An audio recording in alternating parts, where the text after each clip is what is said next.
Marami ang nagtatanong, totoo bang ang pulang langit ay tanda ng paghuhukom?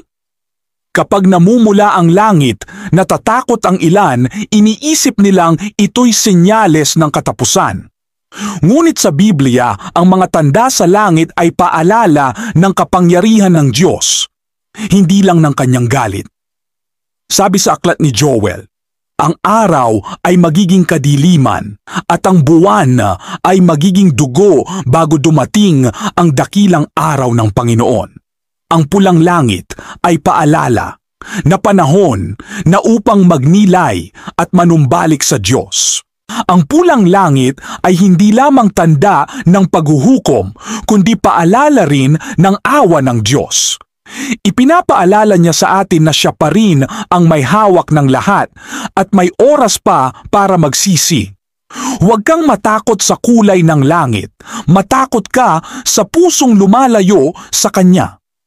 Ang kapulan ng langit ay parang dugo ni Jesus na ibinuhos para sa ating kaligtasan. Sa Kanya lamang may kapatawaran at bagong pag-asa. Tanggapin mo siya ngayon sapagkat kay Kristo may buhay, kapayapaan at kaligtasan.